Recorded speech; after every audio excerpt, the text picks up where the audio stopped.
ગુરુ પૂર્ણિમા એ ભારતીય સંસ્કૃતિનો એક અત્યંત અને પવિત્ર મહત્વપૂર્ણ ઉત્સવ છે, જે અષાઢ મહિનાની પૂનમના દિવસે ઉજવવામાં આવે છે. ત્યારે આ દિવસ મહર્ષિ વેદવ્યાસજીના જન્મોત્સવ તરીકે પણ ઓળખાય છે, જેમણે આપણને મહાભારત, વેદો અને પુરાણો જેવા અમૂલ્ય ગ્રંથો આપ્યા છે. ગુરુ શબ્દનો અર્થ અજ્ઞાન રૂપી અંધકારને દૂર કરી જ્ઞાનનો પ્રકાશ ફેલાવનાર એવો થાય છે. ચાલો જાણીએ આજના દિવસે ઠેર ઠેર કેવો માહોલ રહ્યો છે. નમસ્કાર, ગુજરાત BS9 TV ન્યૂઝમાં આપની સાથે હું છું ભગવતી વિશાવડિયા. આપણા જીવનમાં માતા પિતા આપણને જન્મ આપે છે અને દુનિયાનો પરિચય કરાવે છે, પરંતુ એક સાચો ગુરુ આપણને જીવન જીવવાની સાચી રાહ અને મૂલ્યો શીખવે છે. ત્યારે અષાઢ સુદ પૂર્ણિમા એટલે કે ગુરુ પૂર્ણિમાના પાવન અવસરે યાત્રાધામ શામળાજીમાં ભક્તિમય વાતાવરણ વચ્ચે ભવ્ય ઉજવણી કરવામાં આવી હતી. વહેલી સવારથી જ મોટી સંખ્યામાં ભક્તો ભગવાન શામળિયાના દર્શન માટે ઉમટી પડ્યા હતા, જેના કારણે મંદિર પરિસરમાં લાંબી કતારો જોવા મળી હતી. ત્યારે ભગવાનને વિશેષ શણગાર સાથે હીરાજડિત મુકુટ અને સોનાના આભૂષણો પરિધાન કરાવવામાં આવ્યા હતા. ગુરુ પૂર્ણિમા નિમિત્તે ભક્તોએ ભગવાન શ્રી કૃષ્ણને સર્વ જગતના ગુરુ માની ગુરુ દક્ષિણા અર્પણ કરી હતી અને આશીર્વાદ મેળવ્યા હતા. દિવસભરના ભગવાન શામળિયાના વિવિધ મનોરથો અને ધાર્મિક કાર્યક્રમો આજે યોજાશે. ગુરુ પૂર્ણિમાના પાવન અવસરે સૌરાષ્ટ્રના સુપ્રસિદ્ધ યાત્રાધામ વીરપુરમાં પણ વહેલી સવારથી જ દેશ વિદેશમાંથી હજારો ભાવિકો ઉમટી પડ્યા હતા.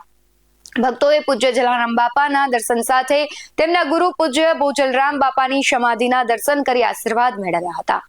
ગુરુ પૂર્ણિમા નિમિત્તે બોજલરામ બાપાની સમાધિનું વિધિવત પૂજન જલારામ ગાદીના ગાદીપતિ પૂજ્ય રઘુરામ બાપા તથા પરિવારજનોના હસ્તે કરવામાં આવ્યું હતું.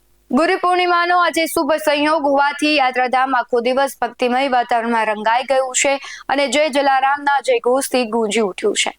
પાટણની વાત કરીએ તો પાટણ જિલ્લાના રાધનપુર તાલુકાના મેમિયાદ ગામ સ્થિત ગુરુ મંદિર આશ્રમ ખાતે ગુરુ પૂર્ણિમાની ઉજવણી કરવામાં આવી.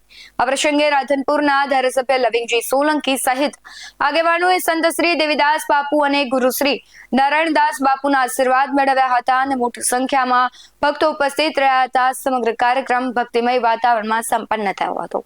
ગુરુ પૂર્ણિમાના પાવન અવસરે સુરેન્દ્રનગરમાં પણ ઉજવણી કરવામાં આવી. દુધરેજ ખાતે આવેલા સુપ્રસિદ્ધ વડવાળા દેવના મંદિરે ગુરુ પૂર્ણિમાના પાવન અવસરે ભક્તોની ભારે ભીડ જોવા મળી. વહેલી સવારથી જ દેશ વિદેશમાંથી આવેલા ભક્તોએ ગુરુજીના દર્શન કરી આશીર્વાદ મેળવ્યા હતા. મંદિર ખાતે બાપુએ ભક્તોને આશીર્વાદ આપ્યા. ગુરુ પૂર્ણિમા નિમિત્તે સમગ્ર મંદિર પરિસર ભક્તિમય વાતાવરણમાં રંગાઈ ગયું હતું. યાત્રાધામ બગદાણા ગુરુ આશ્રમ ખાતે ગુરુ પૂર્ણિમાની ભવ્ય ઉજવણી કરવામાં આવી છે. વહેલી સવારથી જ હજારો ભક્તો દર્શન અને ગુરુ પૂજન માટે ઉમટી પડ્યા હતા, જેના કારણે સમગ્ર આશ્રમ પરિસર બાપા સીતારામના નાદથી ગુંજી ઉઠ્યું. ત્યારે મંગળા આરતીથી કાર્યક્રમોની શરૂઆત થઈ હતી, તેમજ ગુરુ પૂજન, ધ્વજારોહણ અને મહાપ્રસાદ સહિતના ધાર્મિક કાર્યક્રમો યોજાયા હતા. ભક્તોની સેવા માટે 7,000 થી વધુ સ્વયંસેવકો ખડે પગે રહ્યા છે. ત્યારે મહાપ્રસાદ માટે 5,000 કિલો લાડુ, 7,000 કિલો ગાંઠિયા, 10,000 કિલો શાકભાજીની વ્યવસ્થા કરવામાં આવી છે. આ સાથે ગુરુ પૂર્ણિમાના પાવન અવસરે ભક્તોએ કેવી કરી ઉજવણી સાંભળે તેમની પાસેથી. મારું નામ ગણાત્રા ચિરાગ છે અને અત્યારે હું ગુરુ પૂર્ણિમાનું આજે શુભ રૂડો એવો પ્રસંગ છે મારા માટે, કારણ કે આજે ગુરુ પૂર્ણિમાના દિવસે હું પૂનમ ભરવા માટે ચાલીને આવ્યો છું મારા ગુરુને મળવા માટે. હું જેને ગુરુ માનું છું એવા સંત શિરોમણી જલારામ બાપાને મળવા માટે આવ્યો છું.